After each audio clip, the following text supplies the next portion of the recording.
Salve, Wanyambe. Selamat pagi saudara-saudari yang dikasihi Kristus.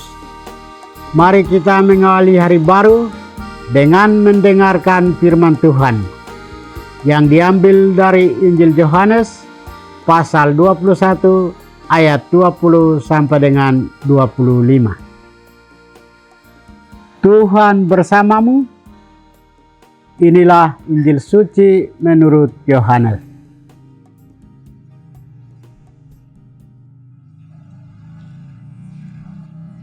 Setelah Yesus yang bangkit berkata kepada Petrus, "Ikutlah aku."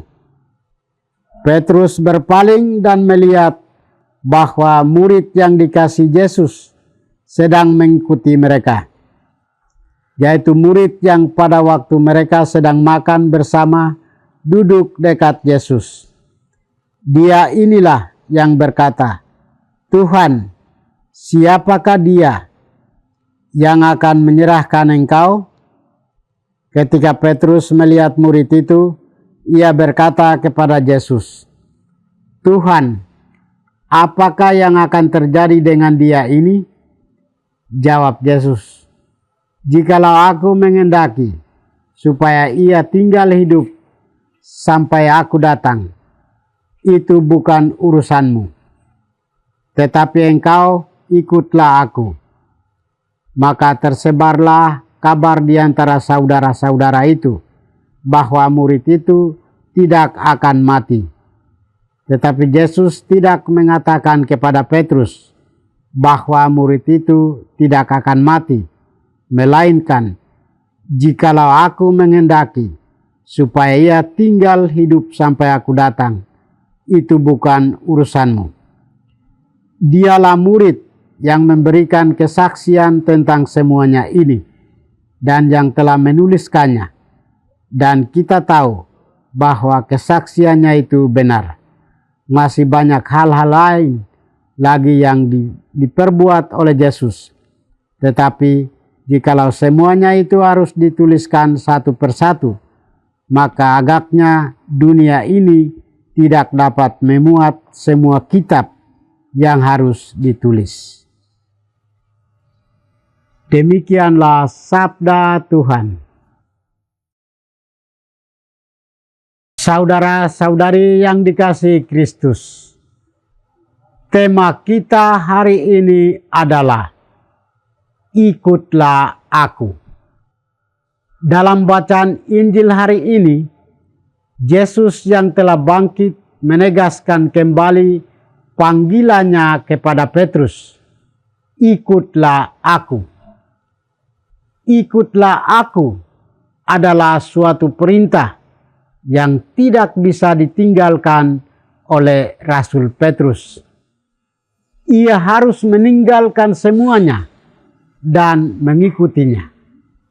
Suatu penegasan bahwa perjalanan hidup dan karya-karyanya hendaknya semata-mata demi pewartaan Injil. Dia harus mempersembahkan diri secara total kepada Tuhan.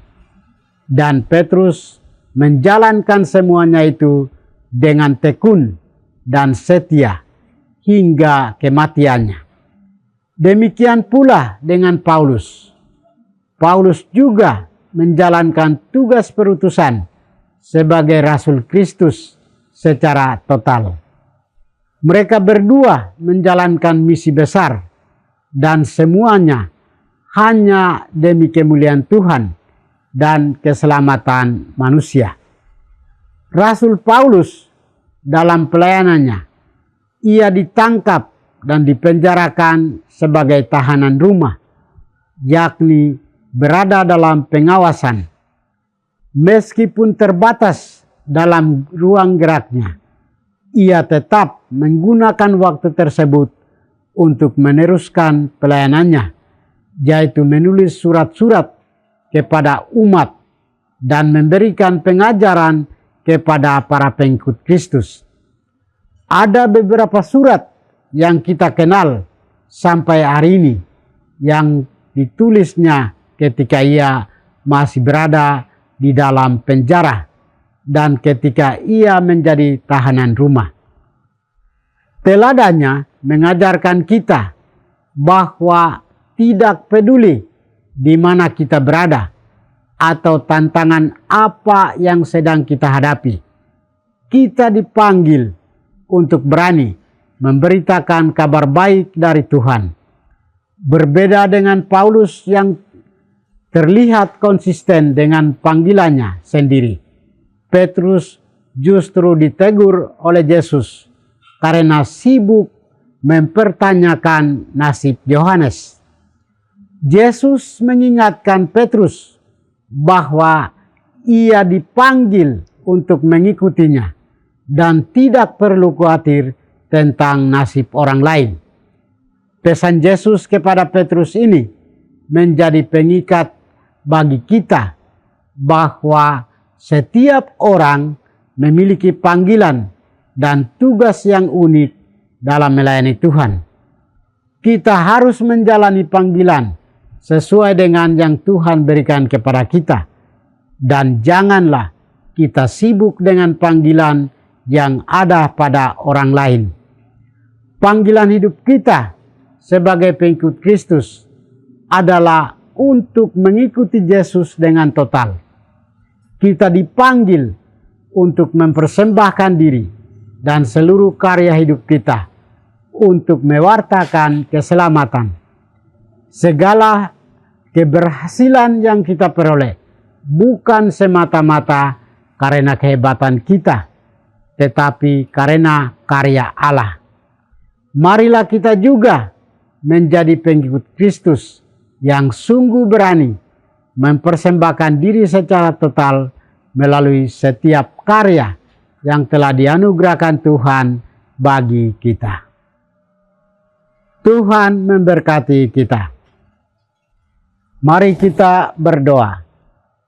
Tuhan, pagi ini kami kembali naikkan puji dan syukur kepadamu. Terima kasih sudah menjaga kami saat kami tidur maupun bangun. Terima kasih untuk udara sejuk dan segar pagi ini.